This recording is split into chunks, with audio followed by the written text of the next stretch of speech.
Halo semuanya, kembali lagi nih di channel Cinema Zik doang, gak pakai ya bro. Nah kali ini ya gue Mincet akan menceritakan sebuah alur kisah film nih. Ya ini sebenarnya film udah agak lama ya, dan diperankan oleh Jack Black. Kalau kalian tahu Jack Black, dia tuh jadi pernah memerankan salah satu tokoh di film King Kong. Tapi kali ini kita gak akan review film King Kong, karena kali ini kita akan review film yang berjudul Gulliver's Travel. Nah gimana tuh ceritanya dan gimana sih Jack Black dalam film ini? Lah langsung aja kita saksikan bersama-sama.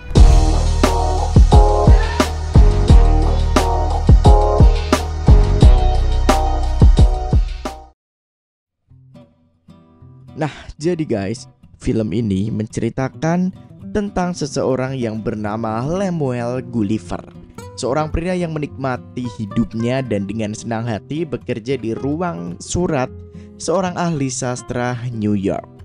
Lemuel atau Gulliver yang menjadi kepala dari ruang surat perusahaan itu suatu hari mempekerjakan karyawan baru yang bernama Dan.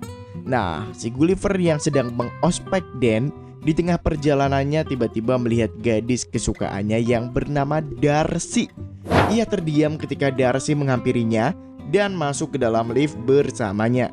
Hari Gulliver begitu menyenangkan sampai tiba-tiba karyawan baru itu, Dan, dipromosikan menjadi bosnya dalam waktu kurang dari 1 hari. Nah, si Gulliver amat sangat sedih karena Dan bisa mendahului dirinya. Selain itu, Dan juga memberi Gulliver beberapa wejangan untuk giat bekerja dan enggak bermalas-malasan di pekerjaannya. Omongan Dan itu lalu membuatnya berpikir sejenak guys. Ya walaupun sampai malam ia masih memikirkan omongan Dan ini guys. Nah Gulliver yang sedang berputar-putar dalam pikirannya sendiri akhirnya melihat kalau ruangan Darcy masih menyala. Ia pun masuk ke ruangannya dan mencoba untuk mengungkapkan perasaannya kepada Darcy. Nah bisa dibayangin gak tuh? Namun karena gak bisa mengambil kesempatan, ia pun malah mengambil sebuah kertas lamaran kerja menjadi penulis perjalanan baru, berharap untuk mengesankan cinta dalam hidupnya, yaitu editor perjalanan Darcy Silverman. Sepulangnya bekerja, ia berusaha menulis jurnal perjalanannya. Ia berpikir keras sampai akhirnya keluarlah ide untuk copy paste beberapa jurnal perjalanan lain di internet. Pagi harinya ia menyerahkan hasil tulisannya. Nah si Darcy yang melihat hal itu segera terkesima dengan tulisan milik Gulliver dan mengirimnya untuk menjalankan misi ke Bermuda. Berangkatlah si Gulliver ini ke daerah itu dan sesampainya di pelabuhan, ia bersama guide-nya ngobrol-ngobrol dan memilih kapal yang bernama Not for Sale. Guide itu lalu mengajari Gulliver beberapa tutorial mengemudikan kapal. Nah, Gulliver sendiri akhirnya memulai perjalanannya di tengah laut Bermuda sendirian. Ia sangat menikmati perjalanannya sampai tiba-tiba ia yang mengantuk mendapati dirinya ada di tengah badai mengerikan. Gulliver pun mencoba untuk menyelamatkan diri, tapi ia begitu kaget saat melihat tornado yang begitu besar menyeretnya masuk ke dalam.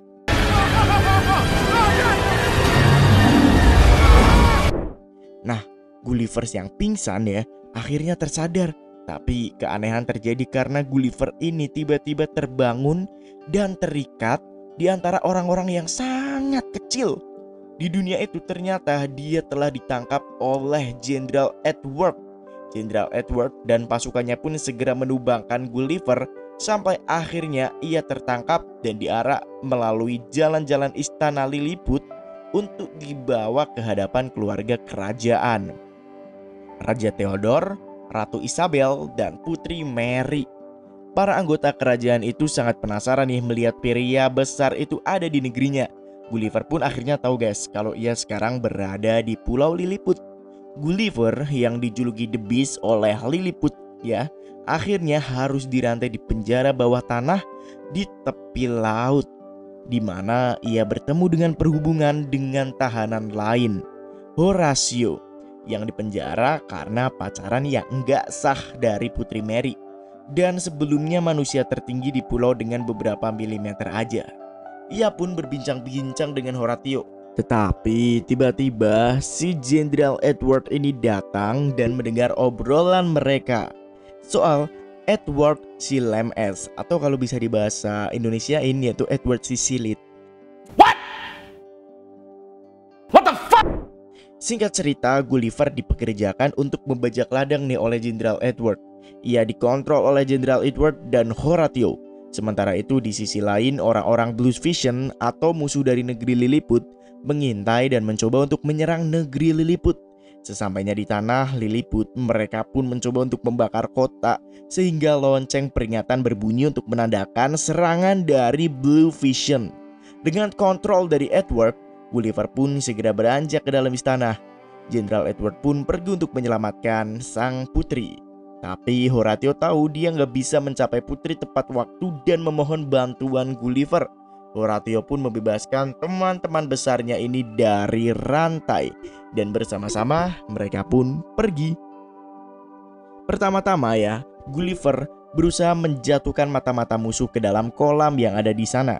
Tapi lagi-lagi musibah menimpa istana karena istana pun ikut terbakar.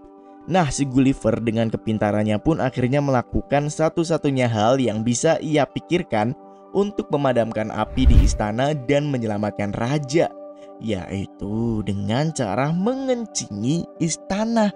Karena ide tersebut akhirnya api pun padam. Sang raja akhirnya selamat walaupun ia harus basah karena kencing Gulliver. Nah, karena sang raja selamat, ia pun menganggap Gulliver sebagai penyelamatnya. Dan karena hubungan Gulliver dan istana sudah membaik, mereka pun mengajak Gulliver untuk datang ke pestanya. Gulliver menerimanya dengan syarat Horatio harus ikut. Pesta pun dimulai. Di meja makan mereka berbincang-bincang mengenai negeri asal Gulliver. Gulliver lalu menceritakan nih, kalau ia dari sebuah tempat di mana nggak boleh orang menyebutnya. Di sana ia menjadi presiden paling keren. Selain itu, Gulliver juga meminta Lilliput untuk mencari kapalnya dan memanfaatkan Lilliput untuk membangun rumah impian Gulliver di tepi laut. Para orang-orang kecil itu pun saling bahu-membahu mengabulkan keinginan Gulliver. Hidup sangatlah amat indah untuk Gulliver karena ia mendapat rumah mewah tepi pantai, bioskop, dan teater pribadi yang dapat ditonton semua orang Lilliput. Dan bisa kita lihat kalau penduduk pulau kagum dengan cerita tentang hidupnya Gulliver yang semuanya berasal dari adegan film terkenal. Warga Lilliput sangat menyukai kisah hidup Gulliver terkecuali si Edward. Ya bisa ditebak lah. Suatu hari nih guys, Horatio dan Gulliver saling ngobrol dan bercerita mengenai kisah hidup Gulliver. Horatio lalu meminta Gulliver untuk mengajarinya cara memenangkan hati sang putri. Gulliver lalu akhirnya setuju nih. Horatio pun dengan bantuan Gulliver menemui sang putri dan menggombalinya. Nah, karena gombalan maut itu, Horatio pun membuat langkah sukses kepada putri dengan bantuan Gulliver.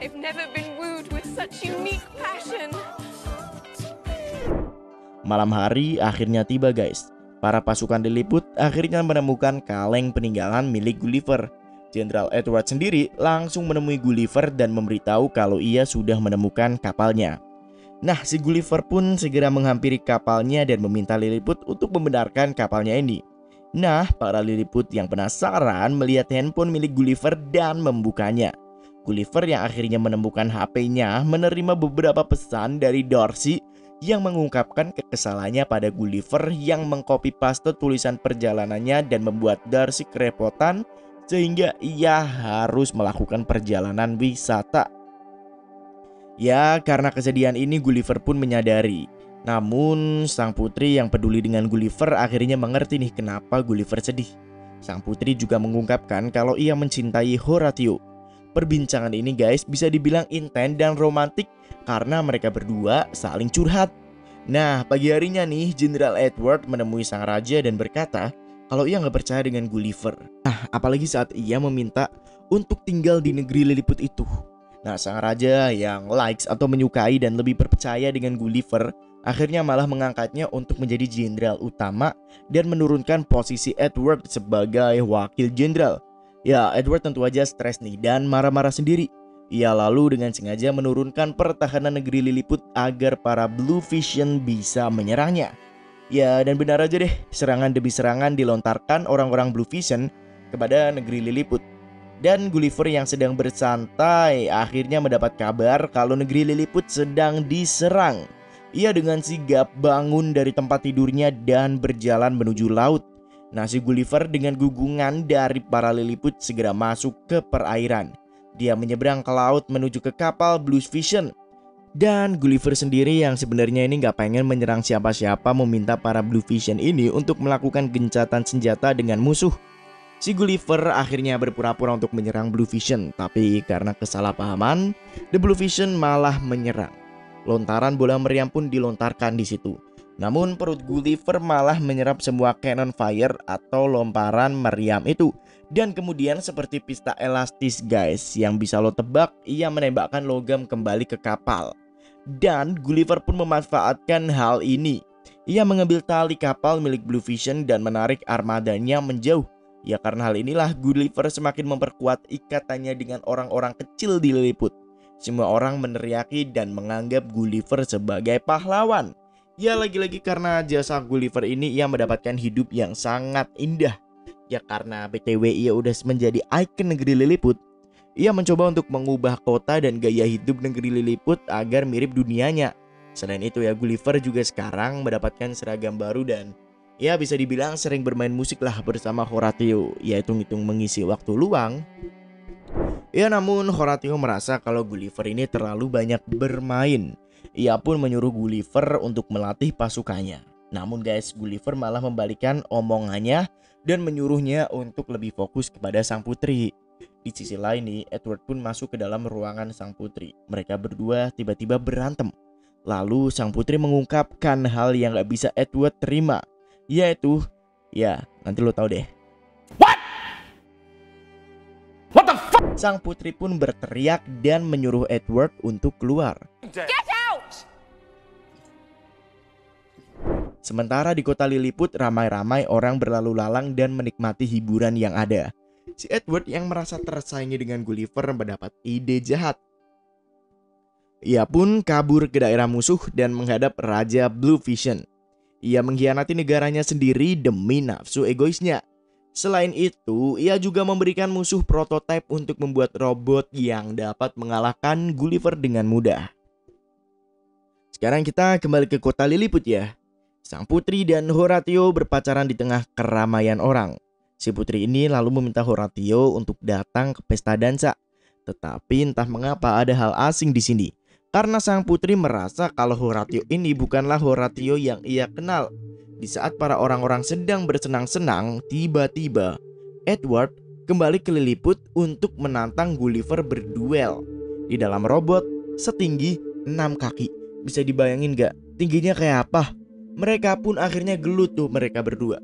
Karena si Gulliver kalah, akhirnya dia memberi Gulliver smackdown raksasa saat dia mencoba untuk melarikan diri dan menunjukkan karakter atau identitas asli Gulliver yang mana ia pertontonkan kepada orang Lilliput semuanya adalah bohong.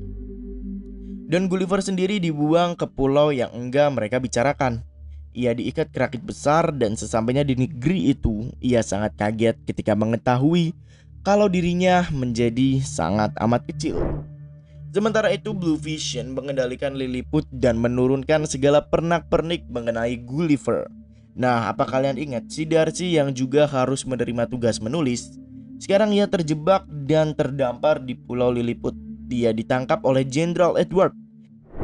Dan kembali ke Gulliver yang sekarang udah bangun, ternyata ia terbangun di dalam rumah besar milik seorang raksasa. Dirinya di situ dianggap sebagai boneka oleh anak kecil raksasa itu. Dia dipermainkan ke sana dan kemari. Ya pokoknya mirip banget lah dengan boneka si Gulliver yang lelah. Akhirnya melihat salah seorang berpakaian pilot. Nah lo tau gak saat dibuka, ternyata itu bukan boneka, melainkan orang yang telah menjadi mayat. Kehidupan Gulliver di sini begitu mengenaskan, apalagi dengan raksasa besar beleguk itu. Oke, so lanjut ya, pagi harinya Gulliver terbangun dan kaget melihat Horatio yang udah ada di rumahnya. Horatio meminta Gulliver untuk enggak berbohong lagi dan memintanya untuk balik ke rumah. Gulliver pun dengan semangat barunya akhirnya mendengarkan Horatio dan membebaskan diri menggunakan parasut. Malam harinya sesampainya di negeri Lilliput, Gulliver menemukan Darcy dirantai di ruang bawah tanah. Ya, jadi dia berterus terang tentang latar belakangnya dan perasaannya pada Darcy. Penuh keberanian. Sekarang dia membebaskan semua orang-orang dan pergi untuk menantang Jenderal Edward Bergelut. Edward di dalam robot raksasanya bersiap untuk menyerang Gulliver. Pertarungan tersebut ya bisa dibilang menurut gua begitu lucu karena si Edward memiliki senjata yang baru yaitu listrik. Nah, beruntungnya nih Horatio kecil mau membantu si Gulliver dengan masuk ke dalam robot kecil itu. Sementara Gulliver gelut dengan robot ini, si Horatio malah bertarung dengan Edward di dalam robot itu. Dan saat Gulliver jatuh, Edward pun berusaha menyetrum. Beruntungnya Horatio bangsat ini udah mencabut kabel listrik sehingga listrik udah nggak jadi kekuatan Edward lagi, alias tumbang tuh mampus. Gulliver pun akhirnya bangkit dan kembali menyerang si Edward. Nah, lo tau nggak, ketika Edward tumbang, nah si Gulliver ini pun akhirnya nge-smack down hingga babak belur. Akhirnya Edward berhasil dikalahkan di sini, guys. Semua orang di negeri Lilliput sangat gembira dengan kemenangan dari Gulliver. Horatio akhirnya berhasil mendapatkan hati sang putri. Dan si Darcy yang udah tahu perasaan Gulliver akhirnya memilih untuk bersamanya. Namun saat-saat bahagia itu tiba-tiba terganggu karena Edward kecil berusaha menculik sang putri. Untungnya si putri ini udah pandai nih gelutnya dan membuat Edward pingsan. Sedangkan Gulliver akhirnya berciuman dengan Darcy dan sesudah itu Gulliver mencoba untuk mendamaikan negeri Blisvian dan negeri Lilliput dengan memberitahu bahwa perang itu gak ada artinya sama sekali. Untungnya orang-orang kecil-kecil itu tuh mau mendengarkan Gulliver dan semua orang pun berdansa diiringi lagu yang Gulliver nyanyikan. Singkat cerita guys, Gulliver pun balik tuh ke New York. Di situ ia udah menjadi pacarnya Darcy dan berniat untuk memulai perjalanannya lagi ke Nugini. Sementara Dan ya yang tadi, lo tau nggak? Dia masih jadi karyawan surat dan memiliki bawahan baru. Dan di akhir film kita bisa melihat koran atau artikel yang diterbitkan oleh Gulliver mengenai Pulau Lilliput. Tamat. BTW thank you ya sob buat lo semua yang udah nyimak alur cerita di Cinemazi. Ya barudak-barudak bangsat kayak lo itu emang suportif banget. Gue terima kasih ya. BTW siapa nih di sini yang puasanya udah batal? Kalau lo udah batal, lo teman gue berarti. Sorry bre, puasa gue udah batal 14. Ya udah kalau gitu gue cabut ya. Dan jangan lupa untuk stay di channel Cinemazi. Gue pamit, mic drop and out. Ciao.